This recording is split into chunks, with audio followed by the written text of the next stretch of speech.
live. We are cooking. Let me double check. Looks like we're online. Let me just post an announcement to my channel and then let's start talking. Alright, let me make sure I can see my chat. That's very important. Hi, I'm Tom and I talk about code. I don't know why I looked as if my camera was over there. It has been here for a while now. Today, we're doing more work on my Rust 16-bit virtual machine. We're going to be writing a virtual memory system. At the moment, memory is a big dumb list. I want it to be made of smaller chunks that can be mapped in and out of a bigger address space. Going to be a slightly lower energy stream than usual. I may be talking a bit less. I may not have the webcam on the whole time just because I haven't been very well, but we are going to smash through it and see how we go. Hopefully this isn't going to be too crazy.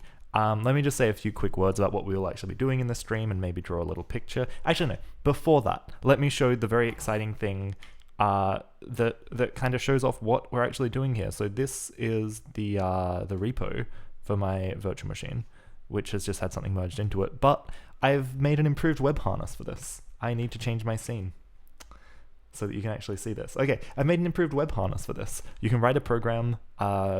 This link is actually posted in my Discord. This is running on my website right now if you want to come and play around with this. I wrote a little help section that explains what things are. It's not very good. If you want to read this and try it, let me know how you go interpreting this. So when we load this page back, it's going to run a program that I wrote. Maybe. Or maybe not. Okay, that's fine. When I hit run, it's going to run a program that I wrote. No, it isn't. When I hit load bin and then hit run, it's going to run a program that I wrote. The user experience is not good here. And it's going to fill this virtual screen with just some garbage. This is a really small program, just in a loop. It loads an interesting number into the B register. It does some arithmetic with it. It stores it into an address in M that starts at the first pixel of the screen and then loops through. It's pretty cool. It's pretty cool. Interestingly, I found writing this, my instructions only support saving and loading 16 bits, a 2-byte word at a time, which made this, I don't know, it's fine. I probably need to have instructions that support saving and loading just bytes though, because as it stands, you can't just set one individual byte, which is a little bit of a restriction. So we have this screen, and I was playing with this screen and I was thinking, man, it's a little bit janky, because if we look at the JavaScript for this screen, ignore my one gigantic HTML file for this, it's a little bit janky, but the way the screen works is it loops, we're just in a loop for every pixel on the screen. It tries to read memory, which is just, you know, an offset from some number that I decided was the start of screen memory. Where is this defined? Screen base adder. So I just decided this was the base of memory. And this is just in the big list of memory, right? When I make the virtual machine here, I make it with 8 kilobytes, and I just pick a random spot in there, and that is the screen.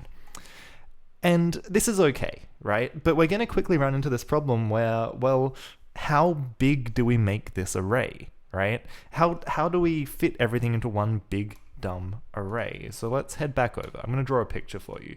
And this may not be the most motivating example you've ever seen, but it'll make sense, I think, once we start doing it. This is what the current state of memory is, right? It's one big block. And yeah, there's just a bunch of stuff in it. It's a little bit inflexible, right? If we say have a screen mapped into this memory, if we say, hey, you're plugged into a virtual computer monitor. Let me draw a little monitor. Isn't that lovely? Right? This monitor needs to know what address that it's at. Adder. Right? Because it needs to know what it's reading out of this block of memory. It also needs to have access to this block of memory. I'm going to propose a different model. Okay? So this is old and bad. This is the old and bad world. We don't want this anymore. The new cool world is going to be virtual memory. Okay? This is where, instead of one big list, we're going to have an array of things. And these things, they're going to do a few things, okay? So each one of these little units in a list, it's going to have a start, it's going to have a size,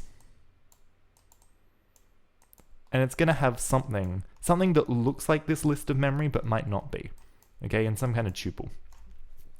When we write an address, say if we want to write to hex 200, we would look for the first entry in this list that starts at less than 200, right? The first one that is equal to or bigger than this number, and verify that this number is within the size of the section, and then use our same memory interface, like pretend we're writing. So you can imagine this is another one of these blocks, right? But every single one of these will have its own little block of memory, but they don't have to be packed together. They can start. We can have, I guess as an example, you could have one block of memory. This could start at 0, and then you could have another block, and this could start at 3000. And as long as there's no overlap, that's okay. But then the other thing we can do is we can say, well, hey, here's our monitor. This time I'm going to try and draw a CRT, because that's fun. Oh, lovely. I didn't quite get the curve right. I think that needs to be, a slightly more beveled edge. Excellent. So we have our monitor, and this monitor can kind of own the block of memory. Do you see where this is going? And then this entry in our table could say, hey, from address, let's say 9000, do this thing, right? Put this thing there. Now the monitor just sees this dumb list that starts at 0. And our computer suddenly knows how to map address 9000 into the first part of this. Does this make sense? I think this makes sense. Hopefully this is a good enough motivating example.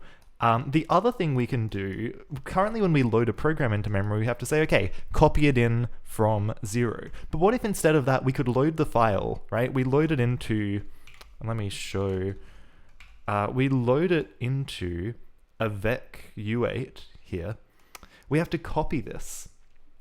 We have to call this load from vec. We have to copy things into memory. What if we could just map this vec into memory? What if we could say, when you're writing to address 0, that actually gets mapped into a vector somewhere? So this is the goal. And as it turns out, I've anticipated this. I thought of this when I first wrote this memory interface. And so just these two functions, if we implement them, that's going to be enough. And this one, actually, this 0 for clearing. That's going to be enough. I should actually move this up to the top so we can see the things you have to implement. Okay?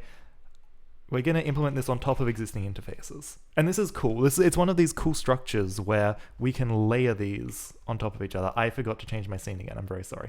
Addressable, right? So this is our structure. So we load the program into a vec of u8. What if instead of having it here? Yeah, that thing I just said, except you can actually see this time. Beautiful, beautiful. Like I said, I'm very tired. This is a low energy stream. I'm already talking too much. I can already feel I'm wearing myself out. Okay, so we're going to make a virtual memory manager. At the moment, we only have linear memory. That's this thing, right? That's this thing. That's bad. That's smelly. We don't like it. We're going to reinvent everything with virtual memory. So let's say pub struct. Let's call it maybe a memory mapper. Now, this is going to have a list of things that are mapped. And it's going to be a vec. It's going to have 3 things in it, 2 use sizes, and then an addressable, right? So this is our list here, our list of things. It has a start, it has a size, and it has a thing that we can address. And I think that's actually it. I think that's all we need.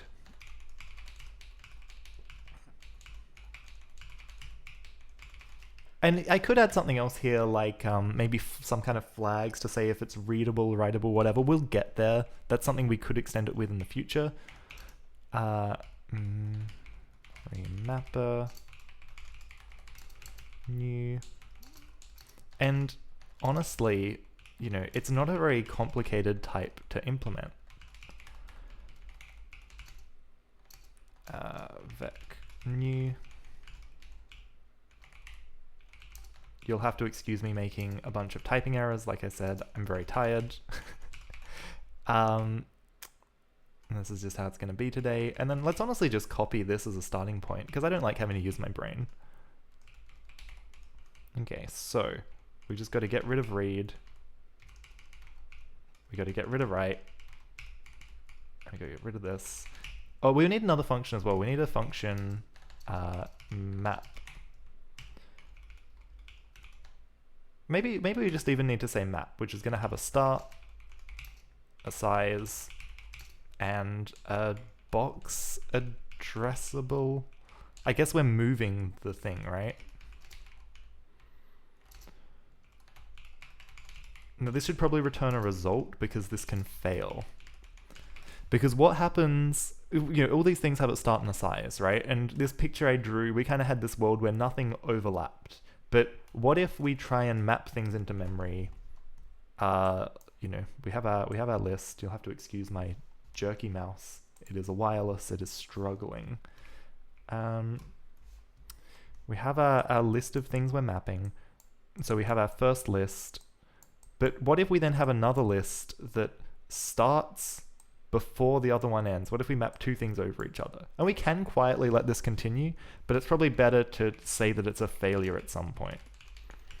But for now, I think we'll just say it's okay, but we'll put this in the type signature so that we have the option of actually handling that condition in the future without having to change the type signature. That's good. It's always good to anticipate the things that can fail and make them result. Like this. This probably should have been a result.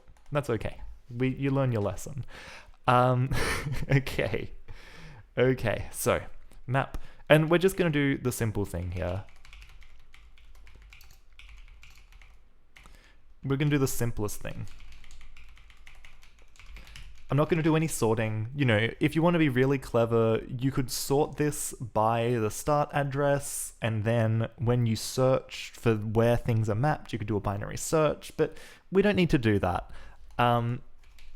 We could, if it's a problem, sure. But right now, I just want to get it working and make sure this makes sense. So when we read from linear memory, we take the address, and we want to find the... This is where sorting would actually be useful. We want to find the smallest...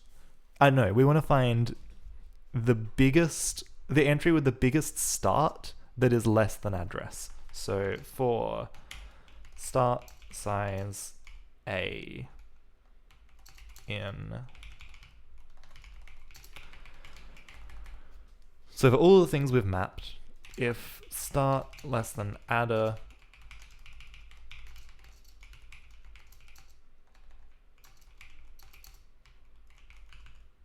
what's the bigger, is this just called max? The biggest usize. So if the start is less than the address, then we want to say we want the biggest starting address less than, the index with the biggest start that is less than that address. So if start, so actually this should be min. Actually, no, this should be...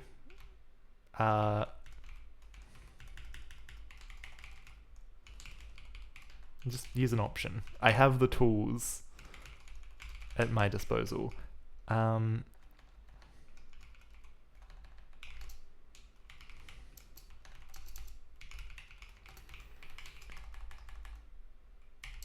If start is bigger than C, then candidate equals some start.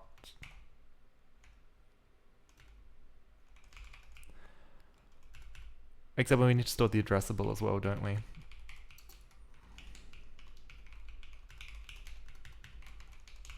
Can we ref a box like that? We can. That's okay.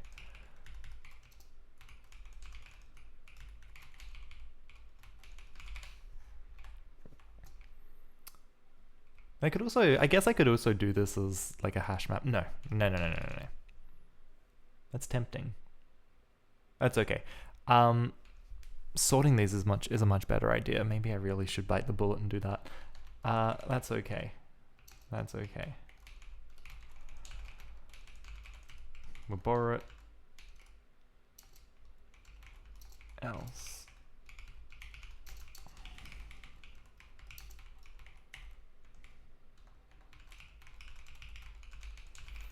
All right. If candidate, let's do this. Maybe match. If let match, I'm 50-50 on which one I'm liking more at the moment.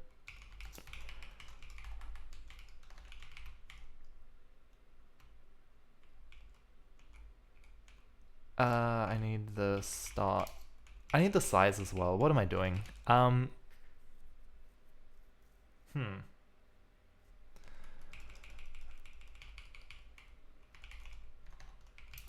Let's just do the dumb thing. Get the dumb thing working, and then we'll be fine. The most important thing is to get something working. You'll have to excuse me if I'm writing spaghetti code today. This is more than usual. Like I said, it's a low energy day. We're chilling. We're relaxing. Okay, so start size A.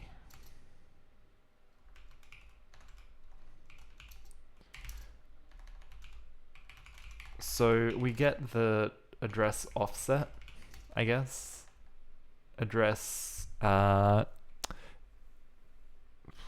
local, which is the address minus the start of this segment we've mapped into memory. If adder local is too big, then we want to return none. Otherwise, we return a dot read whatever is in the local, right? So this is like putting the address in the local space of whatever we've mapped into memory. This is like saying we translate from 9,000 into 0 for the actual thing we're reading from. And none is just none. Beautiful. Does this make sense? I think this makes sense. Right, we're going to have to do the same thing. So let's maybe add a function. Let's add a function. Temper Theta Delta, welcome. You've caught me live. I'm streaming probably at a more normal time than usual because Australia is weird. Welcome, I'm glad you could make it. Get. Oh, the other thing I did off stream, by the way, I don't think I talked about this, but I made my address space 32 bits instead of 16 bits. Someone said I should have done this in the very first stream, I think, and I ignored them. But it was a good idea.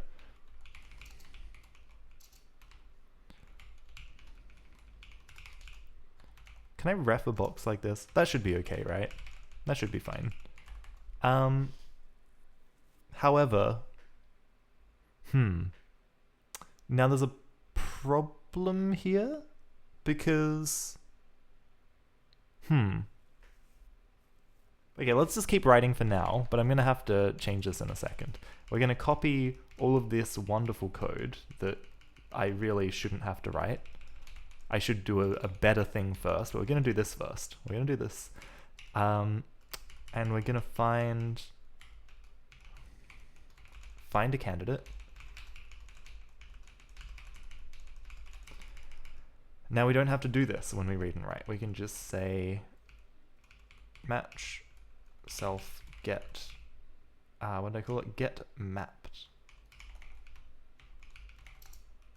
And I missed my ref self. Now, here's the problem.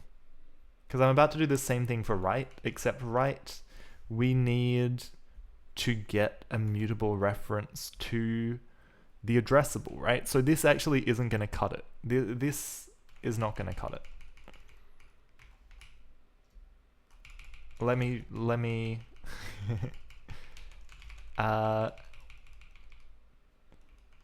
so when we say a.write here, the problem is that, well, a is not mutable. We haven't got a mutable reference to a. And this is actually something I'm going to have to turn over to my good friend Google. Can we get a mutable reference from a box? Convert boxed trait into mutable trait reference. This is exactly the thing that I want to do. I love it when Google delivers, especially with Rust. It feels like all these very simple Rust things someone else has Googled before.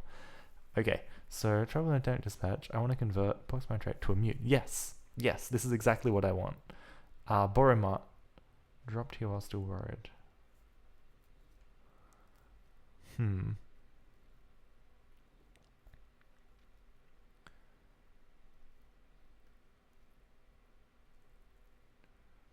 You can make a mutable borrow to the box's interior by first dereferencing the box.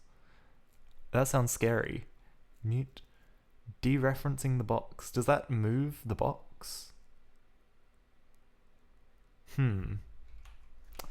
Let's try it. Let's try it.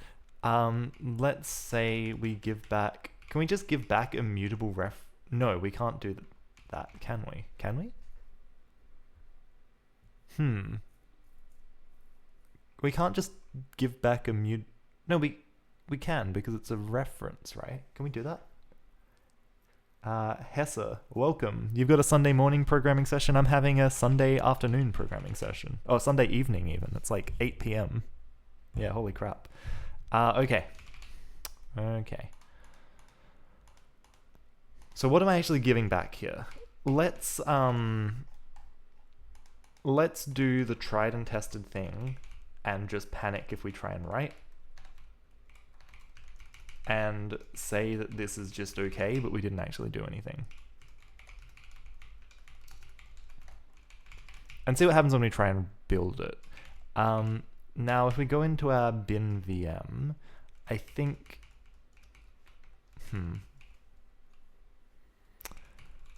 The other interesting thing is we need an API so that we can actually set this up in the VM, right? The VM, as far as we're concerned, it just has memory. And honestly, I think I might just change it to be mapped memory, or whatever I called it. What did I call it? Memory mapper. I might just make it that exact type.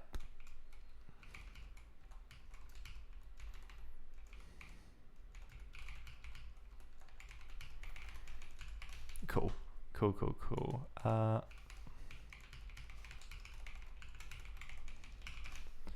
Okay, so if we make a new machine, we no longer want that. We just want the default through and through, and then we want a new function that's called map that's going to take and a box.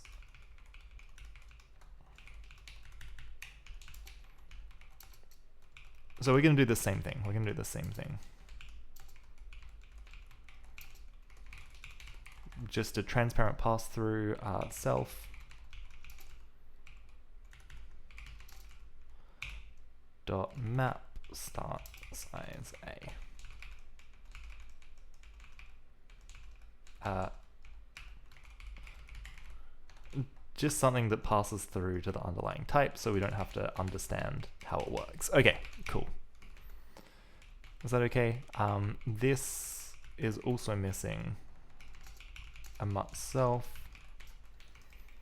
I think that's good. I think that's good. Let's go into our VM. Now this is going to have to change a little. We make our VM. And then we want to say VM map from 0x. How big was memory before? Map 0x0 to. And we're going to make linear memory new.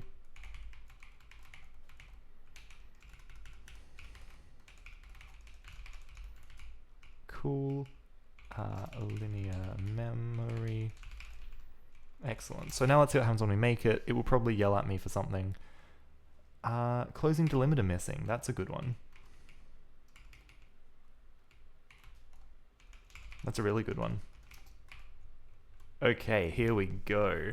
This is the Rust, the power of Rust in action. So, what am I missing? Hold on, get mapped. This is still wrong. Okay. Whoa boy. greater than equal to self.mapped. I'm going to be making lots of silly mistakes today. I'm going to be making lots of silly mistakes. Oh, you know what? I copied and pasted this and then I didn't change the name, which is really funny. Did I call it memory mapper? I keep forgetting what I called this bloody thing. Okay, this is a bit better. Adder local.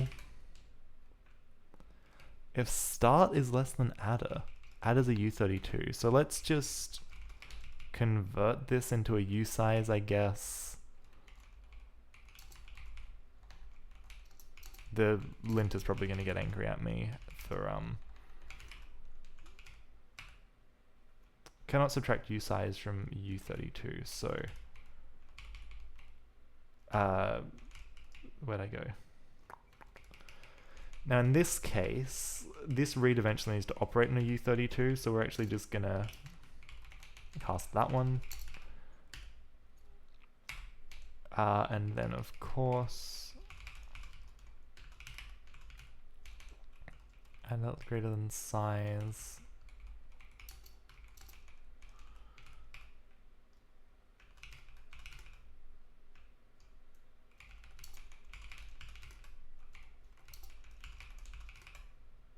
Don't I want impl? Or do I want dyn? Let's go dyn. I can never remember. There's a few more of these, I think. Unused, another... Okay, well let's do this, otherwise we're going to continue to get badgered.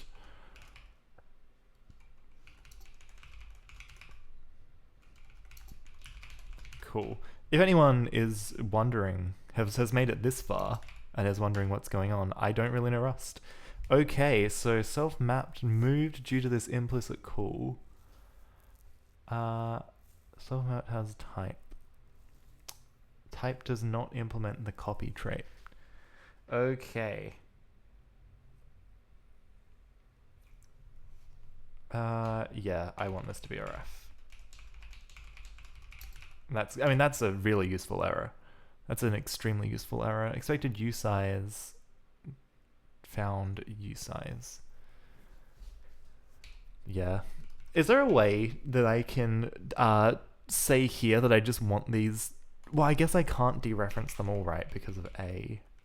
So if start is greater than C, then start size.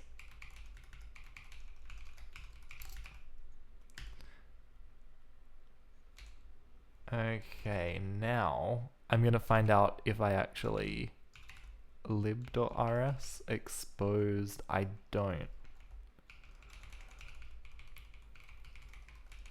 Okay, so I've got to do that.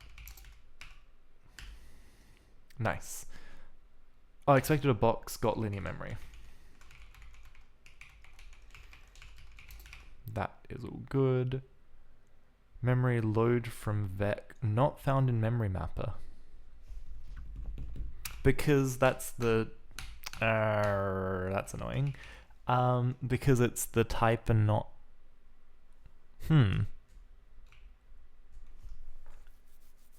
So is what I want here to actually say can I just cast it to an addressable? Is that valid? Is that allowed? Is that legal?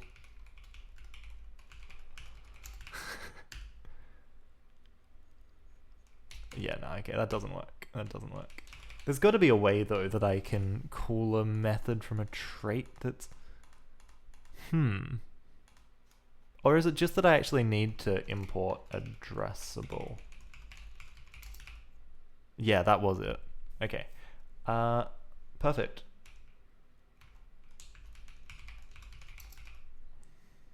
Okay, I mean, that works. So what happens if I cargo run this? What if I run... Of course, it blows up because it can't write. So I was expecting there to be more errors there, so that's good. So now let's copy and paste this with all my fixes. And try to write some stuff to memory and get yelled at, but we'll let the compiler guide. We'll let the compiler be our guide through this adventure. Now it's going to tell me that I can't mutate this thing, right? Other than that, expected bool because of return type.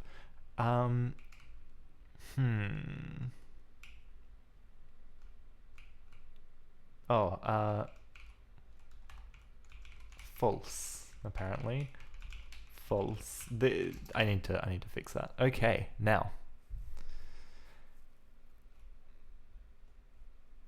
Changing this bindings type to be mute boxed inaddressable. Can I do that? Is that allowed? Is that legal? Can I just return a mut?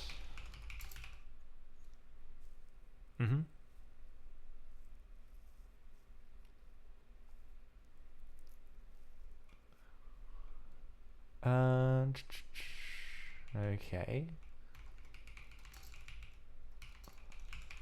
So we're just going to pull this thread. We're just going to pull this thread and see what it says. Expected because of return type. Return types differ. Yep, that is because this is the wrong type. Okay, now, here we go. Cannot borrow as mutable. Why can't we borrow as mutable? It's not declared as mutable. That's because we need to also be mutable, right? Oh, and do we need to do this as well? Cannot borrow as mutable. Cannot borrow as A is mutable. It is not declared as mutable. What does this mean? A in mapped. But I just feel like this not declared as mutable.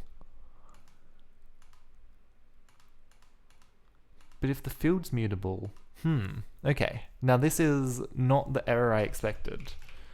I see what's happening here, right? Like I'm a big dummy and I don't know what I'm doing.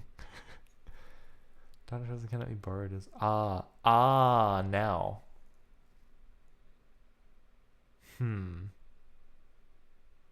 Because we have to borrow self here, I guess we can't borrow again.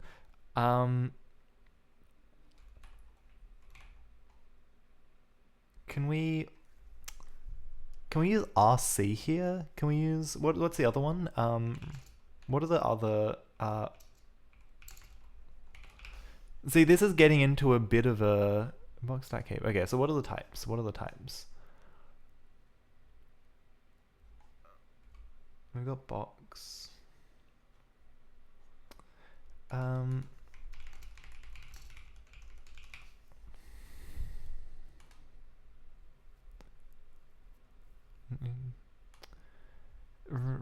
Design pattern allows you to mutate data even when there are immutable references to that data. I don't think this is what I want though, right? This feels like an extreme, a very extreme conclusion to this problem. This feels like stubbing your toe and then looking for the keys to the international nukes. Let me read, okay? We can use types that use interior mutability pattern. Only we can ensure the borrowing is fulfilled at runtime. That's only versatility. Single ownership of the data it holds.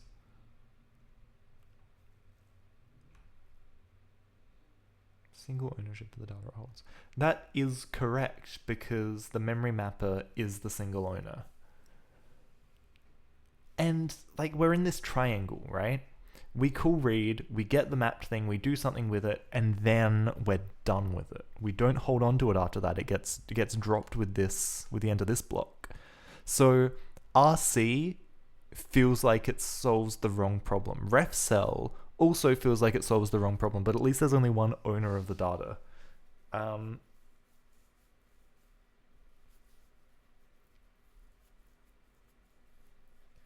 Either one mutable reference or any number of immutable references. So this is the problem, right? The problem is that we're trying to... I guess we're making a borrow that outlives this borrow. So maybe, okay, if I make this an RC, it's gonna work, right? We can, but I don't know about mutability. Rust, RC, and mutability.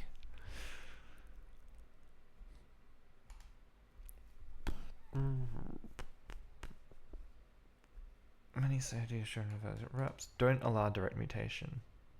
Okay, maybe I do want ref cell. Let me keep reading. I've gotten this far in and I've given up reading. References and box deborrowing rules. Ref cell at runtime. Okay. Okay. Let's try it. Let's try making it a ref cell. Even when the recipe is... Okay, no, this is what I want. This is what I want.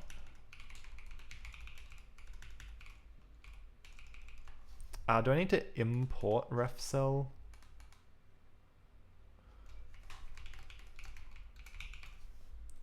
I'm gonna ref cell. If you're watching this and ref cell is not the right option, please leave an angry YouTube comment and tell me what I should do. Because that is honestly a big part of how I learn. Ref cell. Okay, so it's a ref cell dynaddressable. Beautiful. This is a thing of beauty.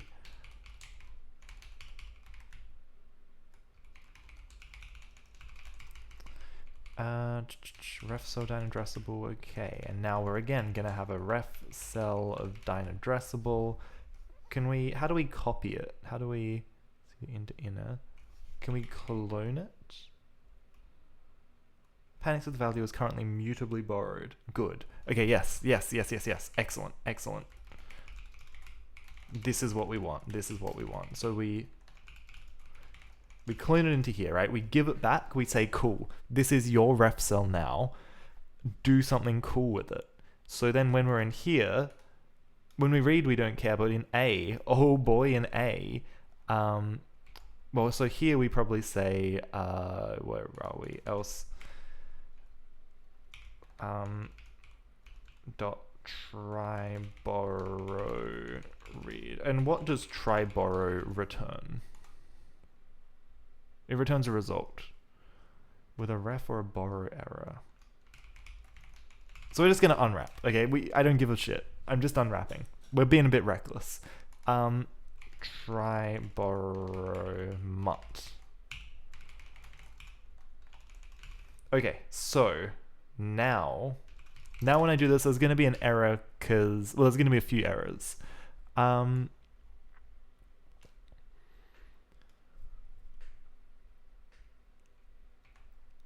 Ref cell, okay.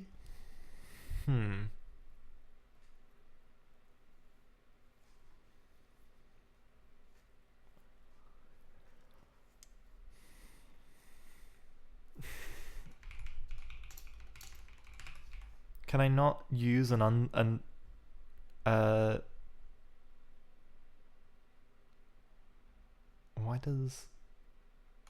can't I, okay, again, Reddit to the rescue. Ref cell subsumes, why shouldn't we be able to construct a ref cell dyne trait?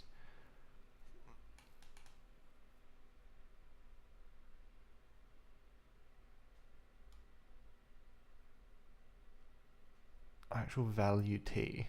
Okay.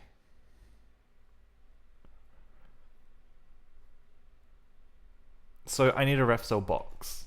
This, I've seen people meme on this, right? So I need a ref cell box dynaddressable, right? I gotta do this silly thing, which is a lot of typing and a lot of angle braces. Does this make sense? So ref cell doesn't actually... It behaves differently. It looks like it behaves the same, but it behaves differently. Can I do this? Calling to some mutual reference. But its trait bounds were not satisfied. Oh, that's scary. Following bounds were not satisfied. Clone. Box isn't clonable. Rust clone ref cell box.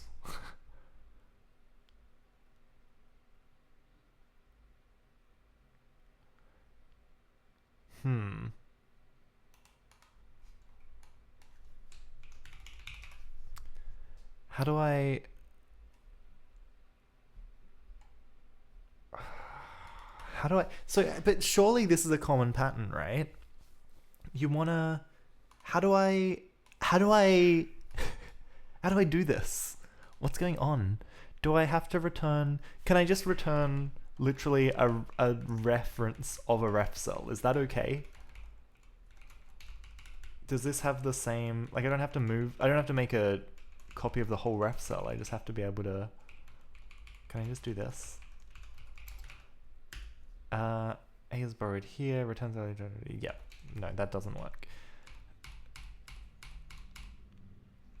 Okay, so...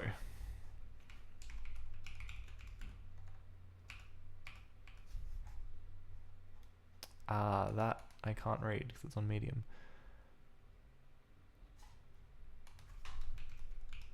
Oh no. Anakin Luke, hello, we are in Rust Hell. We are in Rust pointy bracket hell.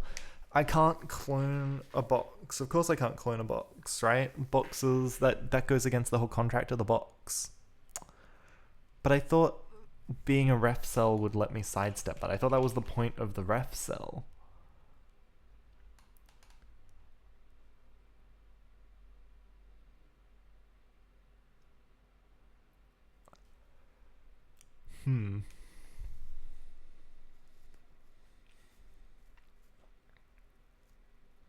Oh, even then, I guess this won't work.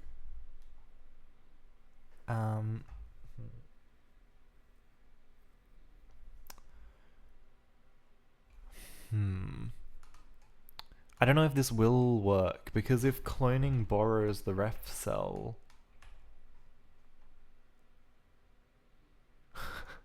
So wait, why can't I just return the ref cell? Because it...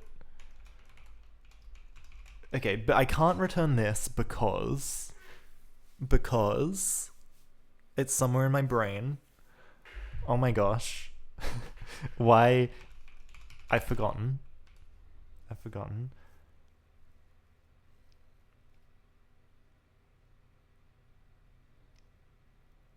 Cannot borrow self as mutable. It's behind a reference. What does that mean? Oh, hold on.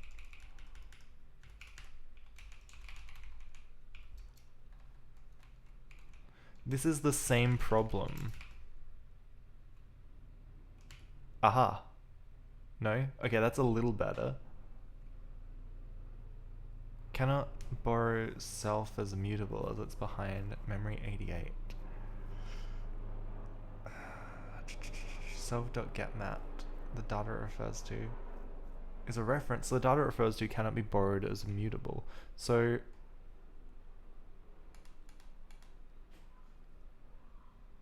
cannot be borrowed as mutable. It's a reference, so the data can't be borrowed as mutable. What does that mean? Can I do this? Can I? I can't do this, right? Because you need to be able to copy the type for that. Move it. Yeah, it doesn't implement. Copy. Exactly. Okay, so that's good. I know why that doesn't work. But surely someone... This is just distinctly my lack of Rust. Anakin Luke says, you're researching font brackets. You want to patch your font with a parenthesis you like. Well, what font and what parenthesis? Important questions. Okay.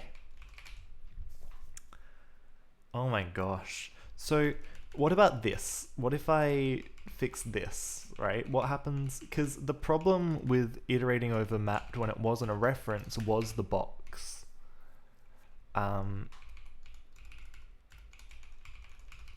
But I'm pretty sure this is going to be the same issue where mapped is moved due to an implicit call to intuiter.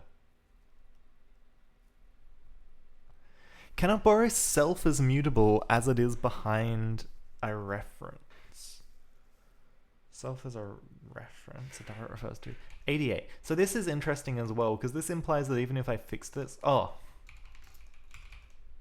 Ah, shit. Okay, hold on. Hold on. Whoa. Whoa. There's two things going on here. There's two things happening, okay? So first off, I've just realized there's an entire second thing happening, right? Of course we can't call this function that takes a mut self because this is just a ref to self. This isn't mutable, and we can't make this mutable because of this. So what I'm gonna do is go here, I'm gonna make this mutable, and I'm gonna make this mutable even though it doesn't use it. So now reads, this has implications. This has a lot of implications, like this. Okay, no, hold on. That has... it just has to infect everything else, but that might be okay. Map move, deref mut is required, cannot borrow is mutable. Map set register. Okay, now it gets a little more important. Yeah, so now we're gonna have to change a few other things. That's not too bad.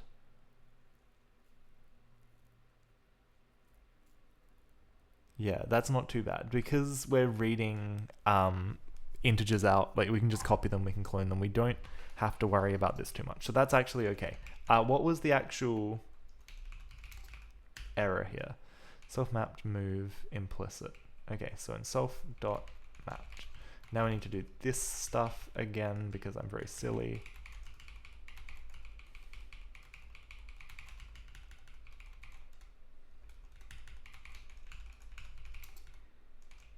Wait.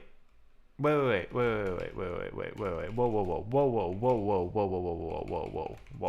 Whoa.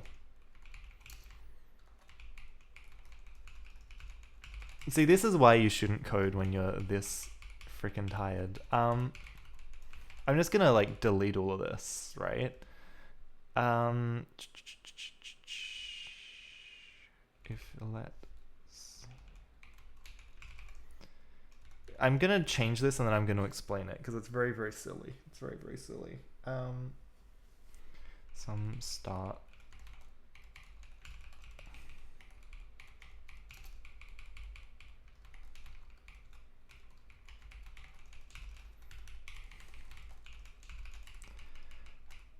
Some start.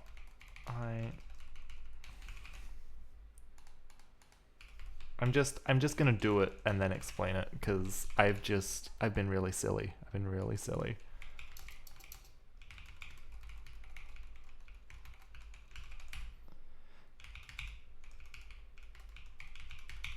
Map get.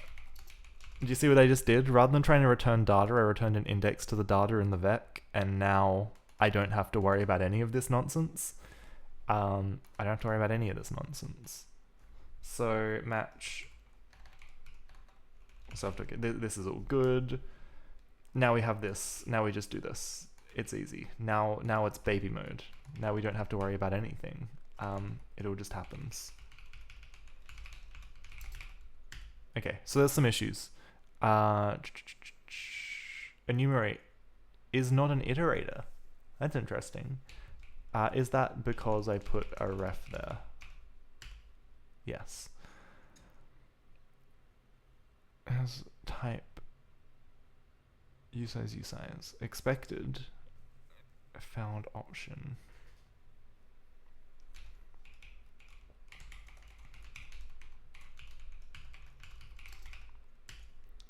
Cool.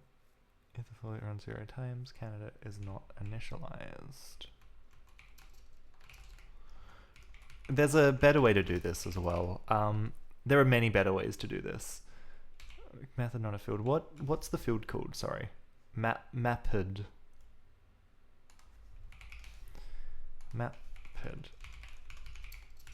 Okay, there we go. Ranges are of type usize or ranges. Usize are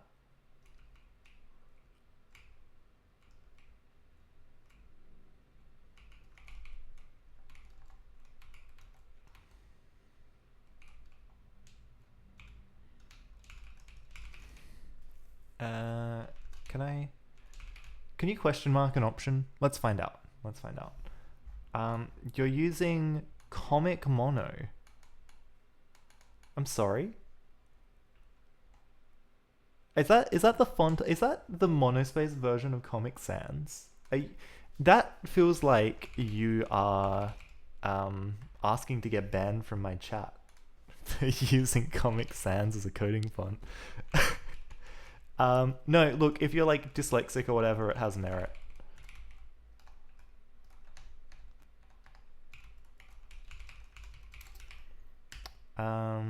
Okay, cool. Casting usize as U32. Of course, we just have to do this thing again.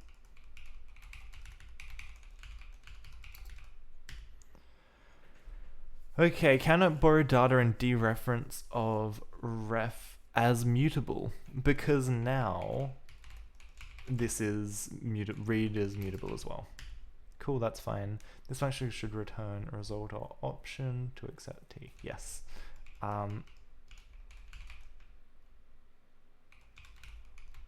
We're just gonna unwrap for now.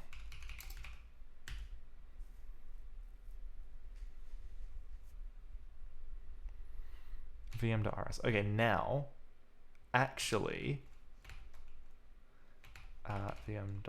yes, here. Okay, so now this needs to be a ref cell. No, it doesn't. It doesn't. The ref cell is going to be created here. So we're going to take a box and then turn it into a ref cell, because we're going to move ownership of the box here. I think this is okay. We're moving. It's okay. It's fine. Cannot borrow. Okay, this is okay as well. This is just a little change. So we want to say, what are we doing?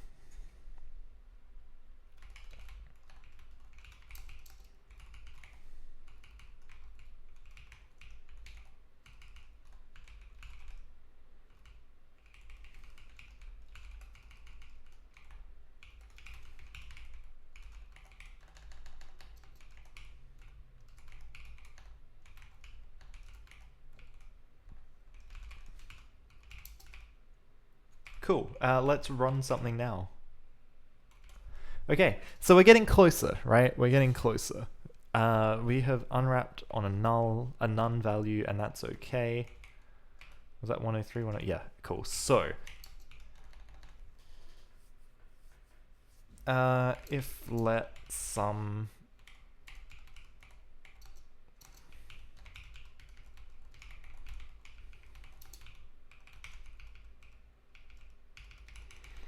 we'll wrap this all up nicely, else return false. This is going to be better now. PC read fail at x0. So, what has gone wrong? Let's step this out in our minds, okay? Because we're in the virtual machine binary, we have mapped, I believe, a thing into address 0. So we're trying to read address 0. What happens? We call get mapped on 0, okay? Now we're going to loop over everything that we have mapped. We're going to look at the start address. If the start address is less than the address, now here's the problem, straight away. Less than address, is 0 less than 0? No. Is 0 less than or equal to 0? Yes. That's getting better, okay? That's getting better. Now I have a memory write fault at 4,000. 4,000, but that's 4,000. Now that's interesting, because that just sounds like our stack is getting maybe corrupt. Oh, it is. Our stack is getting corrupted. Progs call test. Is it?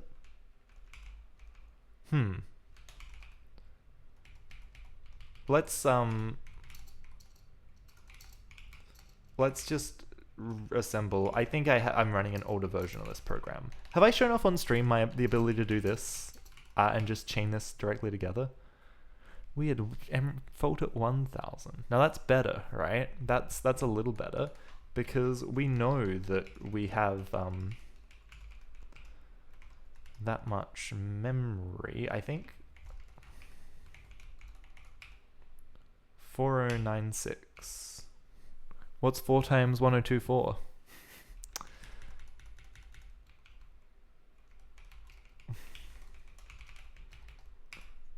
Excellent. Okay, and this is the answer I expect from this little test program. So that's cool. I think that works. Now,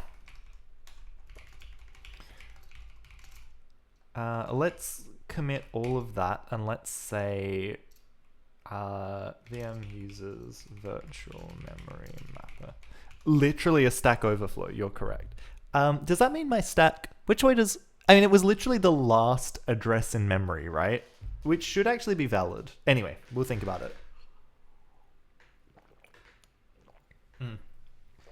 We'll think about it. Okay, so we've got virtual memory now. We've got virtual memory. Do I do something practical with this, or do I do something fun with it?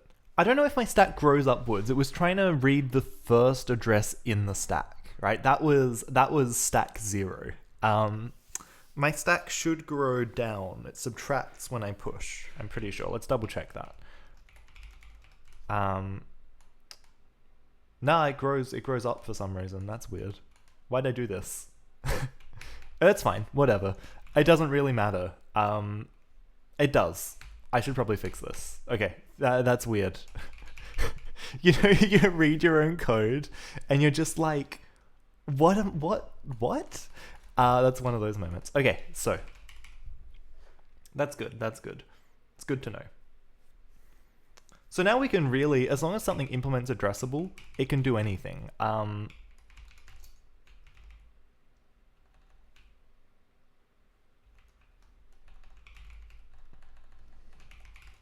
Let's make a test type that demonstrates this.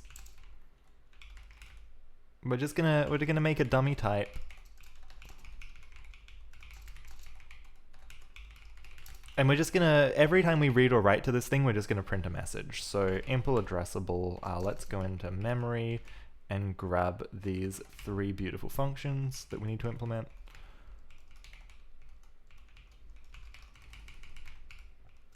When we read, we're just gonna say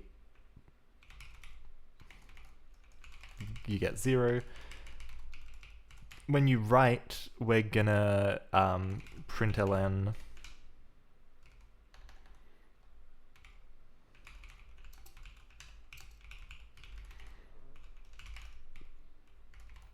the message. Cool. So we can map this thing into memory anywhere we want. And anytime we write to the addresses that we've mapped it to, it's just going to print a message out. So let's try it. Let's put it at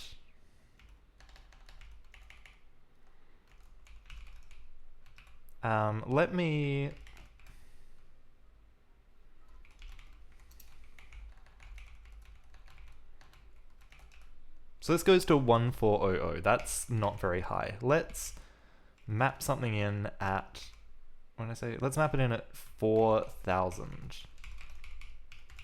Let's make it 10 bytes long, and we're gonna make it a print message.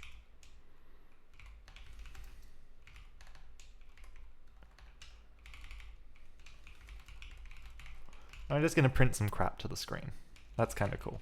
Okay, so if I run this now, nothing should, nothing should change. Except I forgot to close the delimiter, so everything is broken. Print something. Names are hard, man. Names are really hard.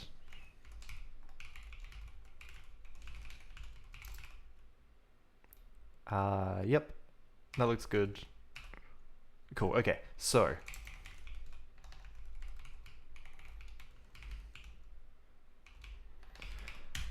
let's just write a quick program.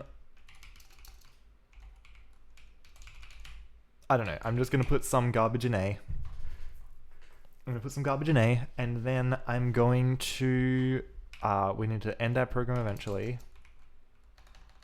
This is how you end programs, system A00.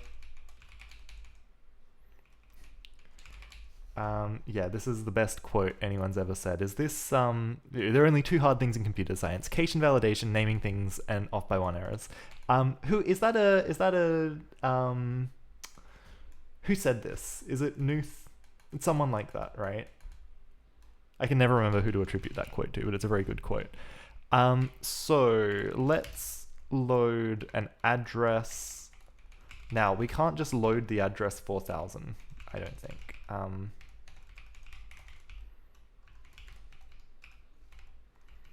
We'll find out in a second. So 4000, and we just want to store, let's maybe say MC. That's fine. I always need to double check the order of the store instructions. So it's base page address. So it's M0, sorry, base page, and then the thing that we're writing is R2, yes. Okay.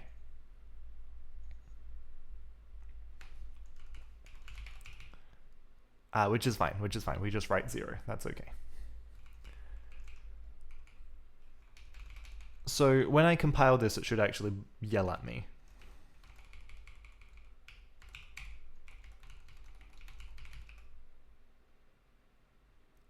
Yeah, cool. It says this number's too big, which is good. I don't know if, I think it was last stream or maybe the one before, I just freaking lost my mind because I was trying to load something too big with an immediate instruction and it didn't error out. So this now errors out as of like last night sometime, which is good. But it means also that if you want to load something bigger than 12 bits, you have to shift left in the register, which is a little bit annoying. Okay, file to write word at.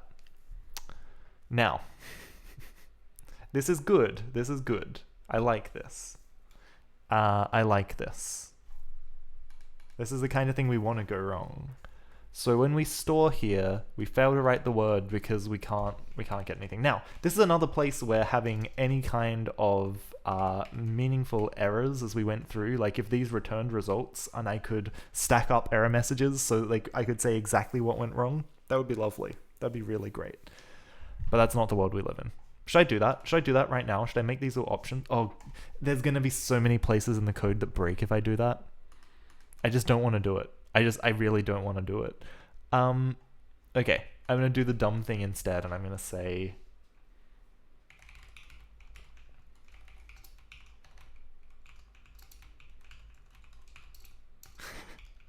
This is what you just have to do sometimes. Okay, professional software developer confirmed. Mapped at 2, mapped at 3. So something is mapped here. That's very good. That is very, very good. And actually, we're getting more information than I said here. Failed to write word 0, okay? Oh no, we're setting 0 at this address. Okay, failed to write word 0 at. So, So write, we're gonna borrow this mutable, unwrap it, right? Address local, but that's okay. So is it this? Does the size fail? No, surely not. If we go back to bin VM, true.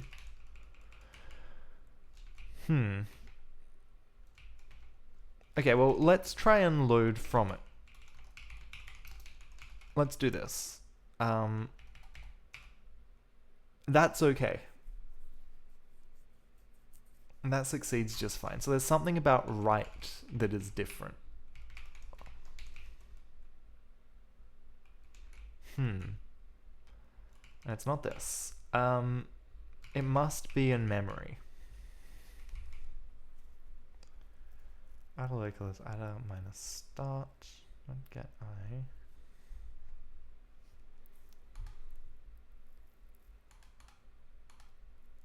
None, false, otherwise.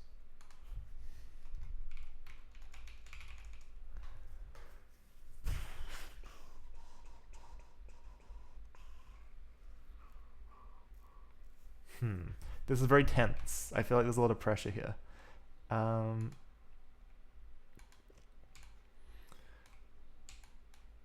Yeah, similar to your VM, you just thought of that. Your move instruction has an optional shift value. I've thought about adding a special load and shift by 4 instruction, because then you could load and then just like do a logical OR or something. I think it's a bit more mentally natural than loading then shifting. And then you have to load then shift then OR, right? It would just cut an instruction out of what would probably be a kind of common operation. I've thought about this. This is in my brain somewhere.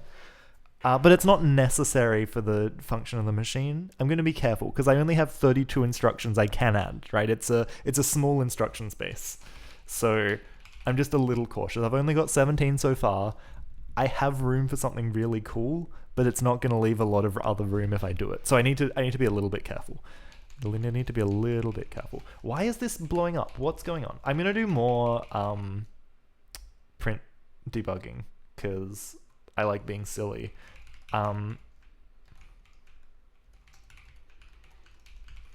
Because I suspect that might be the thing that's hitting. No. So it's not hitting that.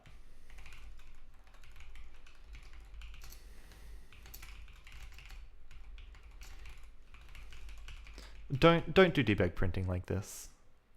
Don't do it. Mapped sum. So we're not hitting that. Oh, whoa, hold on. Hold on a minute. I think wait. Whoa, whoa, whoa, whoa, whoa, whoa, whoa, whoa, whoa, whoa, whoa, whoa. What's going on here? Why are we calling this? Why is this getting... Whoa, hold on.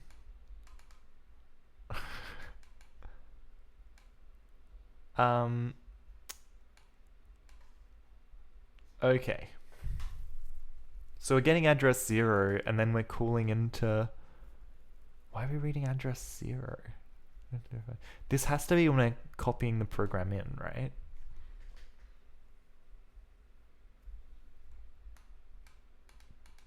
But then we start actually executing the program. So I don't understand why this is getting called. Oh, hold on, yeah, because it's not just that thing. That's okay, sorry.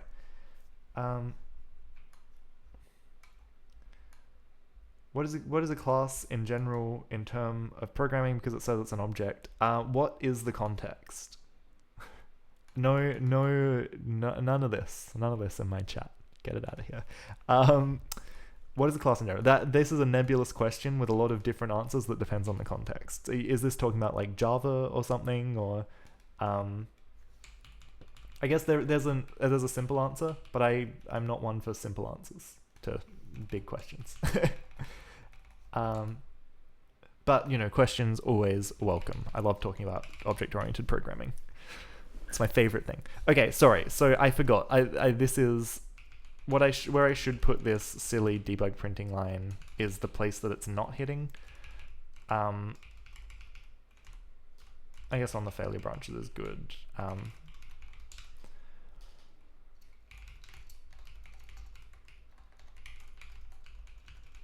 And then I also want to put one.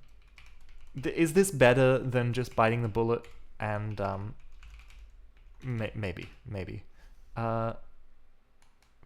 Mapped running store. Mapped. So these all get mapped to 0, which is good. This gets mapped to 1, and then it blows up. In C, there's no classes in C. Has something to do with interface. What's the context? I need more. Like a class is just a way of what is a class? Like, again, it depends on the language you're working in. It depends kind of what terminology you'd want to use.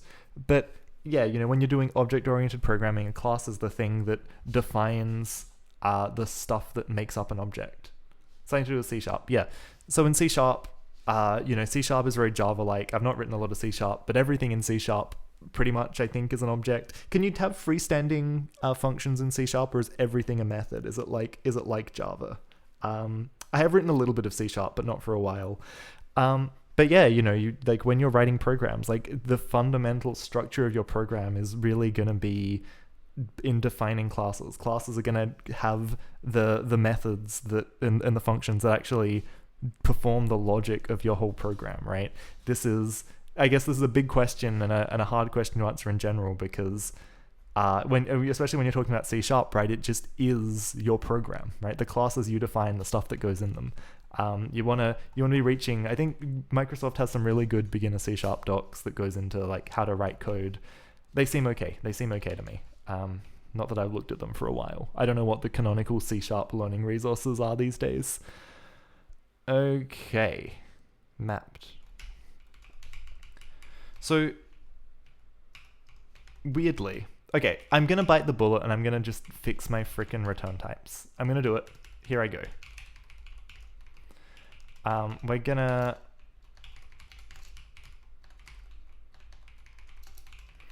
make a enum, called memory error. We're gonna say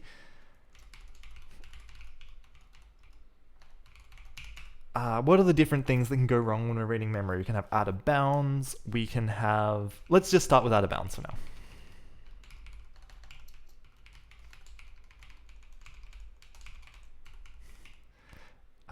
I got this, whatever I'm doing. Thank you very much. Mario Manessy. Thank you. I got this. Result. Maybe it should be an option memory error. I think it's better if everything is just a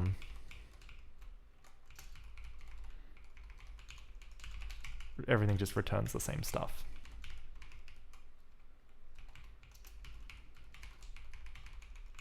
Because then this function actually gets simpler, right? We can just say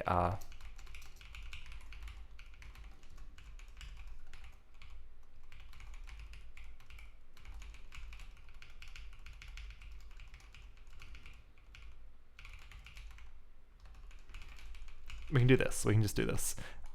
This is nice. This is actually really, really nice.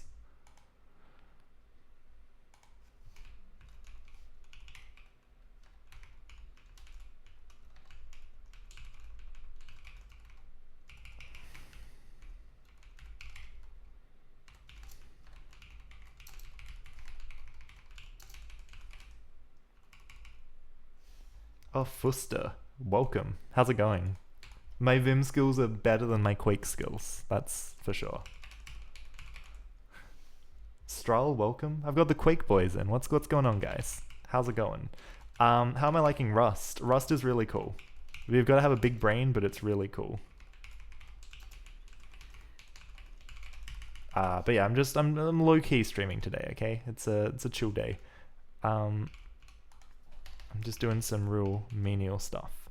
So this is no longer a thing. We just want to say, actually, we probably just want to say self.write to plus. That's too much one line. From plus as u32. Yeah, Rust, it's definitely demanding, but it's paying off.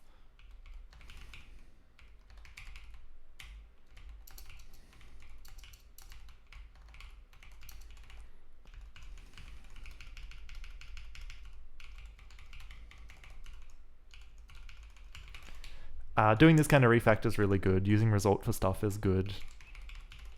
It just is a lot of typing, especially when you're just, raw dogging Vim, as people like to say. I'd never heard anyone in my life use the term raw dogging Vim until people came and watched my stream. But I respect that.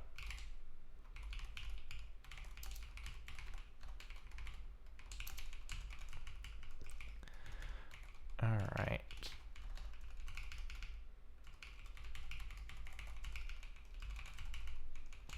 Excellent. Okay, so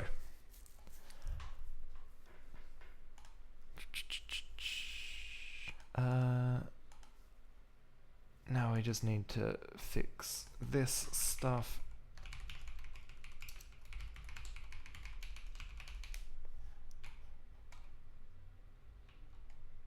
No truer words have ever been spoken. Rust can be overwhelming.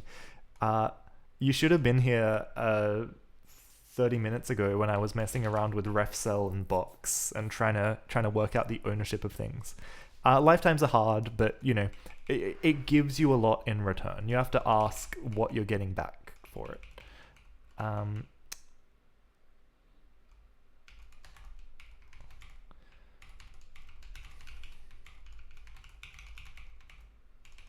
Okay. So, I think we want an error type.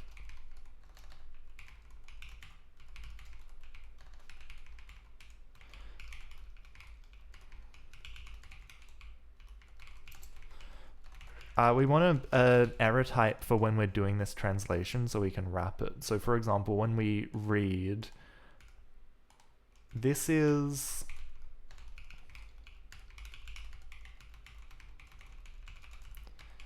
it's not just out of bounds, it's out of bounds at the address we're translating. So like there's a nested error and then an outer error. This makes sense to me. Also, I probably need to...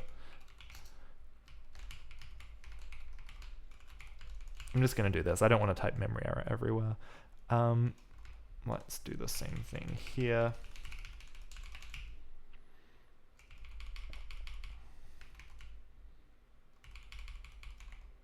Yeah, I didn't know you were much of a coder, Stroll. When are you making your Quake? When are you gonna make a Quake clone, Stroll? When's it happening? I'm gonna be counting down the days now.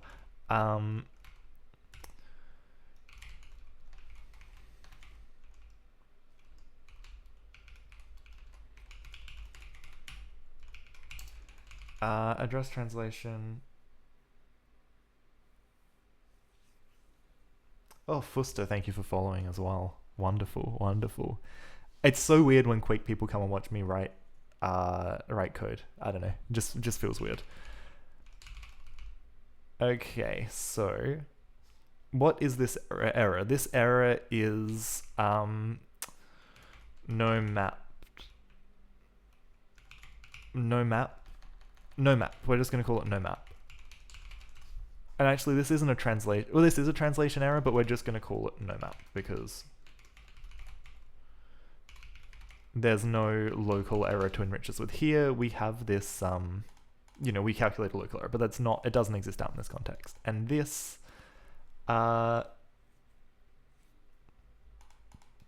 this is the same error.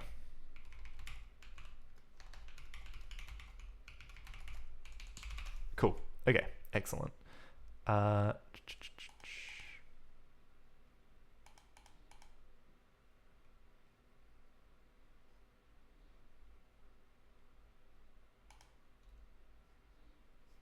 Oh, and this can no longer... Except we can okay... Hold on. Okay, or there's a better use for this. No map adder.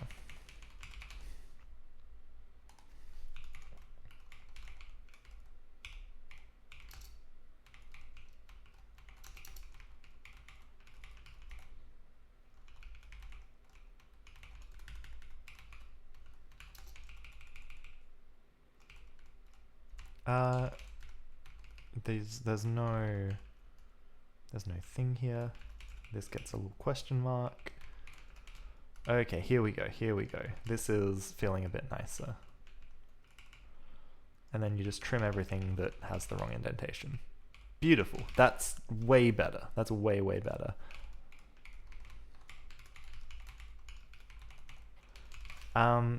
Mario Manace, you gotta just read some basic docs. That's my advice for you. These aren't complicated words. They're intimidating words. There's definitely a lot of object-oriented programming terminology to get your head around early on, but you just got to read some basic Microsoft docs, and they will tell you what these things mean. I'm not, unfortunately, the person to ask to run you through kind of C# 101. Okay, I probably need to... Should I do this? I guess I should maybe do this. Display for memory error Or do I, how do, what's, you can impl, is this meant to like derive error or something? There's a convention here that I always forget. Is there a document that, error handling, here we go. Errors are affected life in software, blah, blah, blah, blah. Result, panic macro, unrecoverable errors, recoverable errors, to panic or not to panic. Can we, matching on different errors,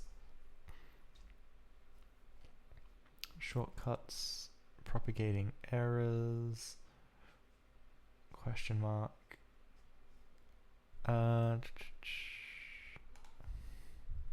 Because there's a alright, well, let's try this person's page.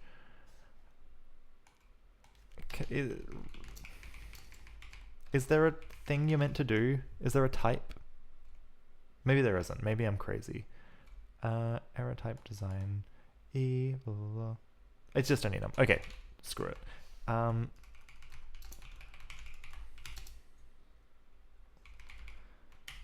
I can never remember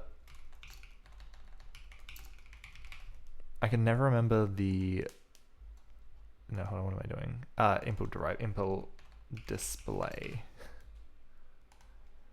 Format this function signature. Oops. Okay, so then we want to match on self.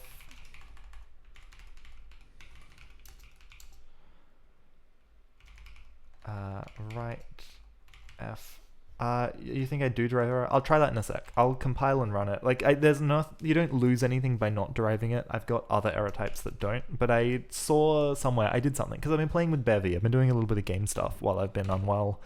It's been good. It's been cool.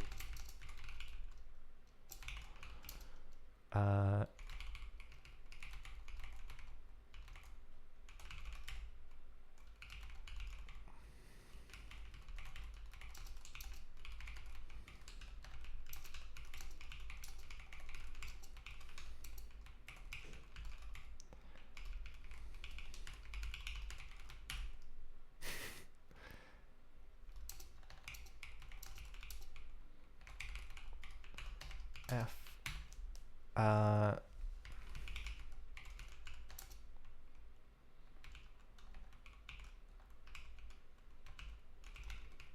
I should probably do these in hex as well. That tends to make more sense. A, E. Yeah, Stryle tried Bevy. Oh, don't stick long enough.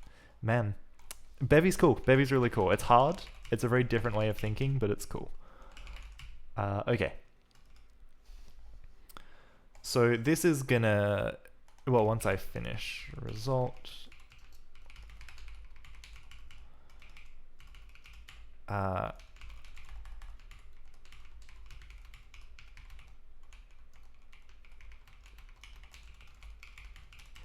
excellent.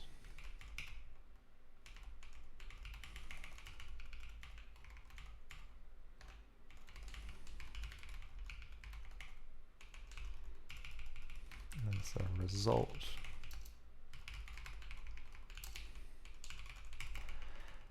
A result. Okay, so now, are we ready for a million errors? I don't know if I am. Local variable with similar name exists. Memory 44 x. Weird. Oh, this is actually called M. Apparently. Recursive type has infinite size. Oh, yeah. Yes, now we can't actually do this, can we? Can we? I mean, we can just make this a box. It means putting our error on the heap. That's okay. I mean, if we've thrown an error, something's gone wrong anyway. It doesn't have to be fast.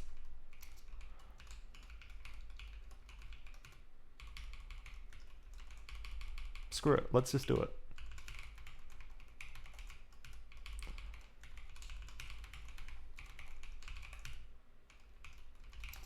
Okay, but yeah, this is Rust. This is the Rust experience. You watched a bunch of tutorials on Bevy, still not used to using an ECS. You're never gonna get used to it watching tutorials. You just have to dive in and do it a lot.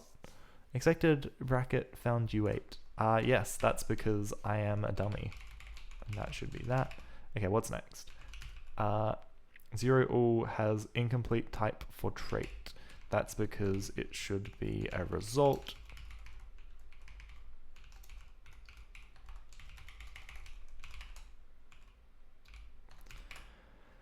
What else we got?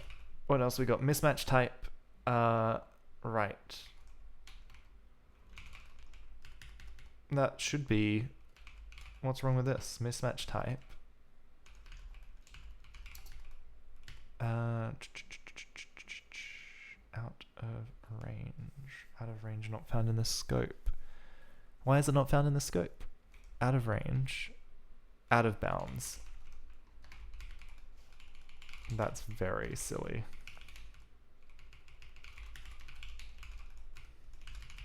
Okay, here we go. Are the filters used on Bevy to find what entities to act on a common thing in ECS, or is it a Rust thing? Exactly, Stral's spot on. It's a normal part of ECS that you have to be able to make some kind of queries to the system to say, you know, I want to get every entity that has a transform and a collider and, well, you know, this set of components, this bag of components. But yeah, Bevy is very, very smart about how you write them. It's such a homogeneous interface. It's really cool. It's really, really cool. Okay, we're into the part of this where... okay, this is good. This is good. So, so we're going to read a thing. We're going to have a lot less if and else here, which is good. What is V? Oh.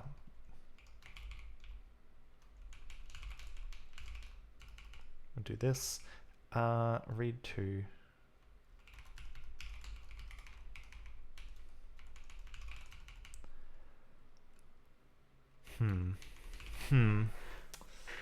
At what point do I convert this into a result string?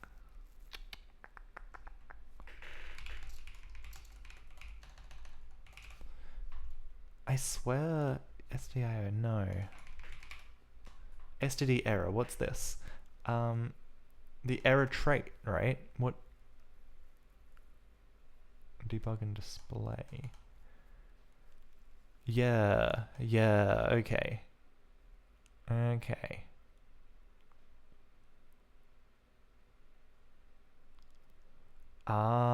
This is good.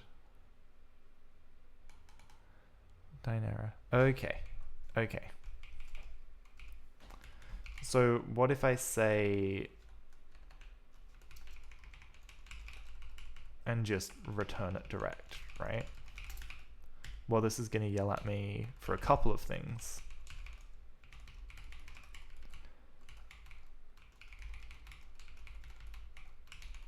But yeah, so we derive debug. This is and this is good. Use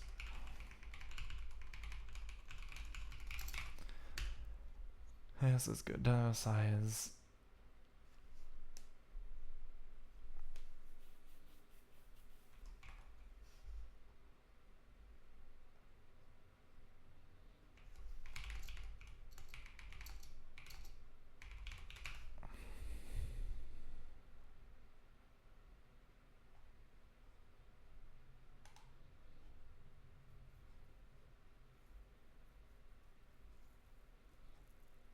Error trait, error dot error comments. If an error has useful functionality, should find error if your error types. Displays a super trait of error as a mechanism. Common usage mechanisms for backtraces. Support backtraces, error source. Result, you can specify the concrete error type, or you can use a trait of... Okay, so you just have to put it in a box.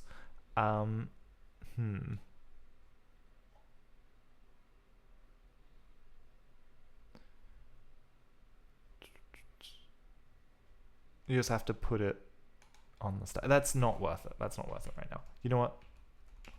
I'm glad that it now is an error. So yeah, this error does provide an error a derive error macro. I was playing around with that because Rust Bevy comes with this error, but yeah, you know there is an std error, and as long as you implement display and debug, then you're ready to be an error. That's all it takes. We're gonna keep these string boundaries, so we're just gonna we're gonna map I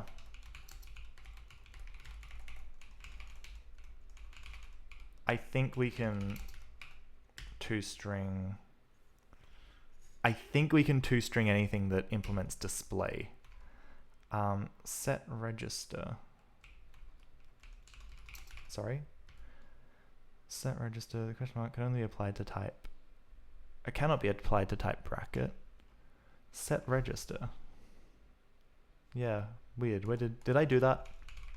I don't know. Honestly, I don't even know anymore. I'm a bit dazed. Peak. Okay, so we'll say let v equals self.memory.read2.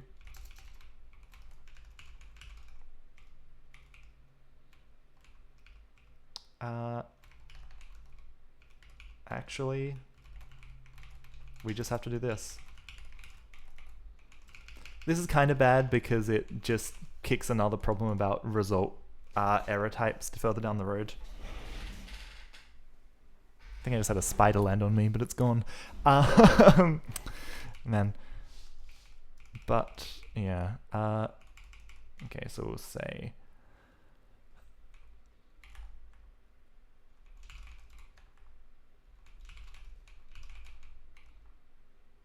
V comes from there.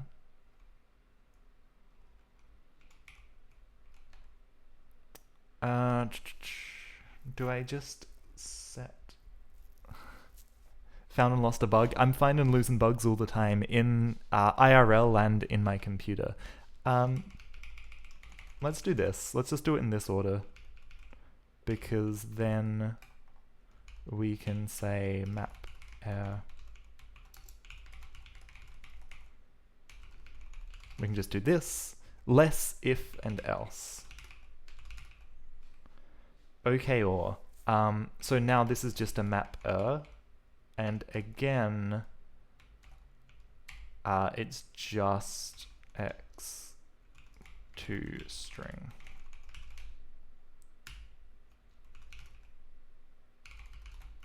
So this is actually okay. These OKRs are gonna clean up real nice. Now,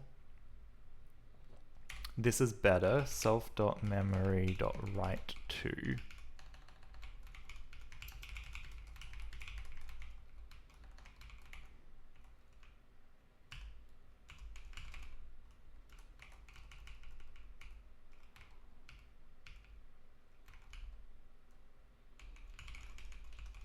And that is okay.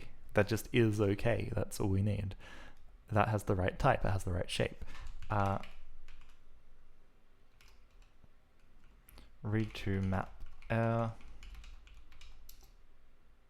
See, we could lose a bit of information here, but that clearly should come from somewhere else.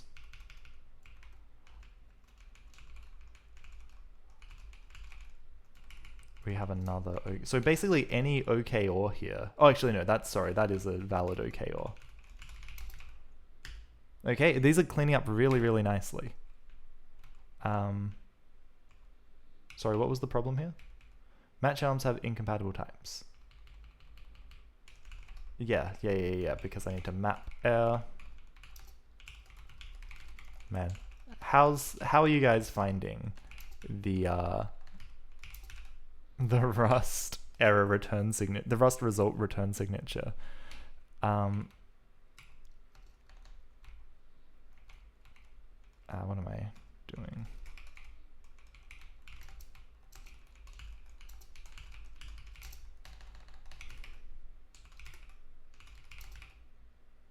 Okay, and I think the rest of these are just warnings. No, where's the error? Read has incompatible type. Yep, that is okay.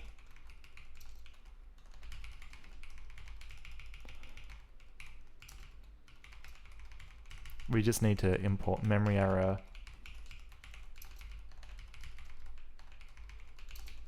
for the sake of for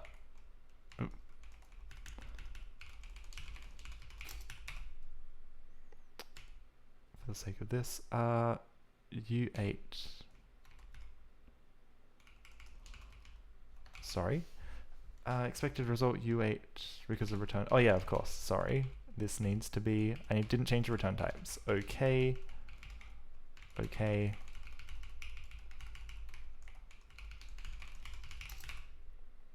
Warning, warning, warning, warning, warning. I think that's good. Let's run it and find out.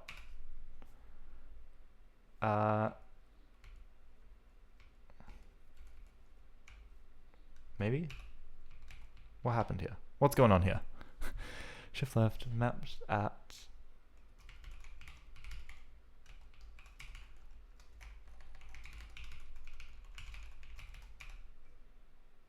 Okay. Shift 0, 0. No valid mapping 4000. Okay, so that's good. We went through this long path, but we get a more interesting message. So this tells us that we got a no map. This actually, funnily enough, doesn't tell us which branch this comes from, but I'm pretty sure it comes from here. So it's,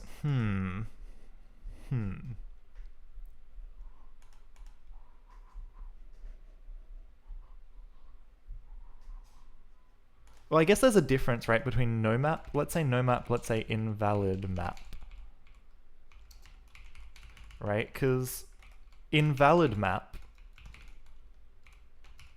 has a slightly different, so we say no mapping, and we say invalid mapping index. Right, so no map is for when we just can't find a section that corresponds to this address. Invalid map is when we get an index, but we can't actually do anything with it. Strahl, you're enjoying it. You're missing when... you miss it when you began using TypeScript. I didn't know you did so much coding. Man, I'm keen to anything you ever code. Let me know. I'll do code review. I'll rip you to shreds. I'll make up for all the times you fragged me in Quake. All right. Have a good one, Strahl. Hopefully we'll play some games or something soon. Hopefully gaming can happen. Hopefully people play Quake again one day. Warning unused result. That's okay. These are all warnings. Oops. Invalid mapping. Now that is very interesting. I think I know what the problem is. Okay, because that number looked very, very silly. And indeed, I am grabbing the start address and not the index of the mapping. What a silly thing to go wrong. Because that was read. So I fixed it for read. I need to then fix it for write. Somehow a miracle that this has not gone wrong before. Running. And here we go. We're printing stuff out. Okay. What a freaking journey to get there. But we're now printing out random garbage when we access this thing. Okay, so I'm going to get rid of this. I'm going to clean this up because this is silly. This is very silly. Addressable linear memory, you're gone. Okay. What we can do with this, let's just commit all of this. API cleanup with... Okay, so if I go into our WASM, I should be able to make a type that can run an arbitrary JavaScript function when we read and write. Now, unfortunately, it's taken me longer to get here than I planned, and I think I am going to have to head off. Yeah, okay. Thank you, everyone, for tuning in. This has been good fun. You know what? No, I'm going to take a stab at this. I'm going to give myself 10 minutes, and I'm going to write as much of this as I can. So we're going to write a little bit of this. We're going to do this. We're going to struct Does this need a WASM bindgen? No. We're going to say struct. It's going to be a struct. The struct is going to be called run.js on mem. We are going to have one JavaScript function. It's not even going to be an option. It's just going to be a function. We're going to import addressable for run.js on mem. This is a bad name. It should probably be like maybe JS mem callback. Still not a good name, but we'll live with it. Crate, well, we're pulling in everything from the crate, so that's cool. 10 minutes. 10 minutes. How much can I do? Why didn't that copy? Oh, I lowercased it all instead. That would explain it. Okay, cool. So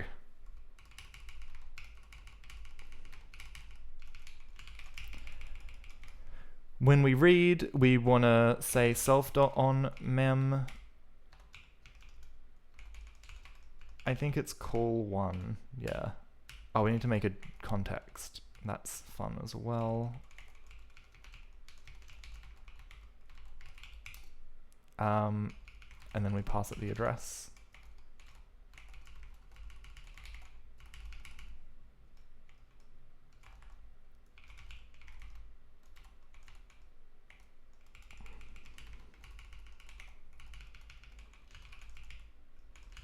And actually, let's just ignore zeroing. I don't think that makes any sense. When we create this, we want to say struct impl js mem callback.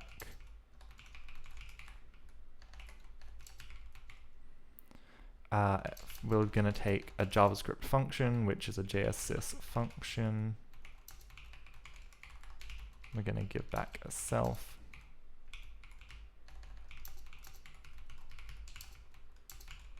Okay, so now we just need to expose this. So the way I've done my WASM bindings is that instead of exposing the actual type and polluting my entire code base with WASM bindgen, I have a higher level type that wraps a machine and does JavaScript-y things. So for example, when you get and set registers on this version, you do it with a string, and then I unpack that properly. Just because enums in JavaScript are weird and whatever, I thought it was better to have this higher level interface. I thought this made more sense. So, let's say map memory func. I guess we'll say map memory func. That makes sense. This is going to take mut self. It's going to take a JSSys function. It's going to take a start and an end. And it's going to return nothing. So self dot memory dot self memory. Oops. No, sorry. So it's self dot VM. Self dot. So on the machine, we're going to map. We're going to map start. Size.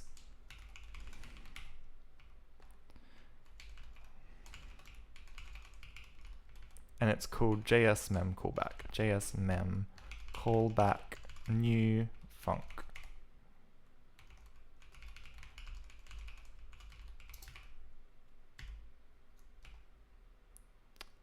What have I done here?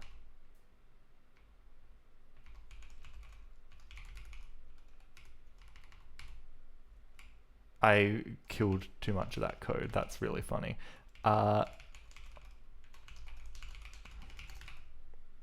These root as warnings. Okay, so now I need to... When I make WASM, there's a few extra things going wrong.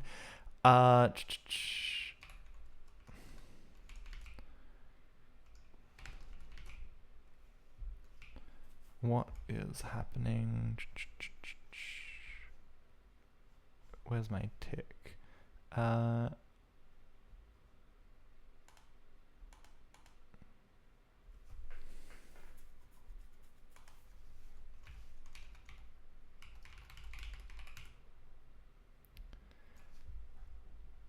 sorry, okay, so it's JS value dot from. I can do that. We just need to be explicit that we're turning this thing into a JS value.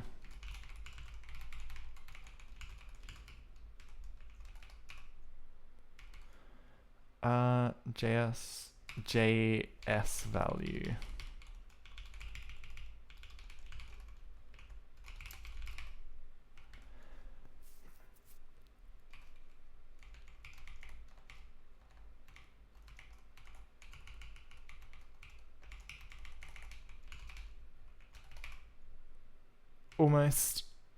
Almost there. JSSys itself JSSys function. Oh, oops. Func. The word func is not allowed. We'll just call it Justfin. Almost.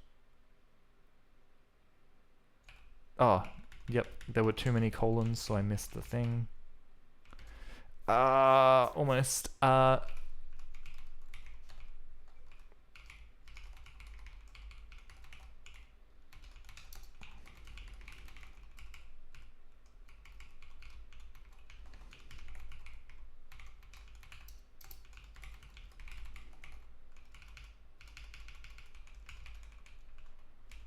I have to run this. I've got a Rust plugin and it has hijacked my make. Make is now cargo in Vim, so I have to exit to do this. 176. That is because this now has to be a mutable reference. We're so close. We're so close. Oh, right, yeah, so let's make this 0 now, but let's then also say m.map.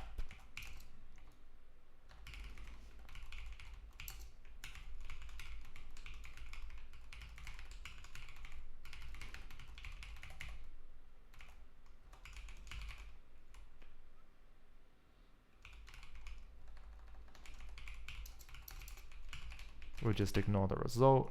We're getting so close.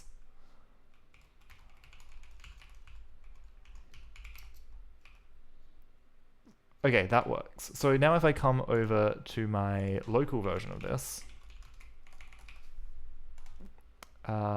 compile and run, that looks good. Okay, so that runs. That compiles and runs. Beautiful. So now if we come down into our screen, now if we come into JavaScript for our screen, ignore the horrible jank. Okay, so, oh my gosh, it's happening. It's happening.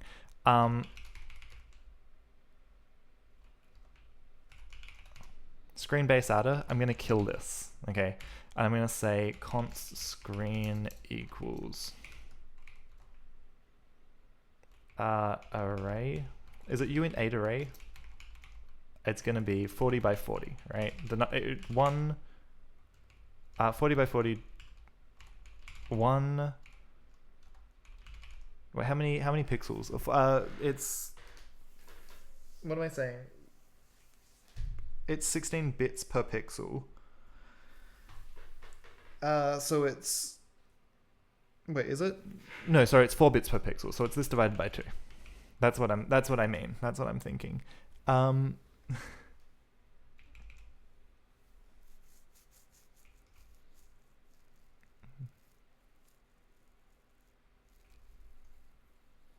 No, sorry, it's... yeah, okay, because that gives us back 2. Yeah. Okay. This isn't going to be quite right, but I'm just going to do it for now anyway. No, you know what? No. I'm starting to take shortcuts, and I'm getting a little bit overwhelmed. I'm getting very tired. Getting very, very tired. But we've done some good stuff today, so thank you very much for tuning in. This is a longer stream than I'd planned. It's been good. Let me just come and check off a couple of things here. If I can find them. We did this. We got this done. We smashed this. We didn't do this. We almost did this. Almost.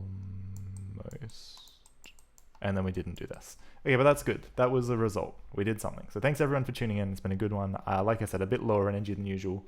I still talked a lot, so it was fun. Thanks for tuning in. Catch you next time.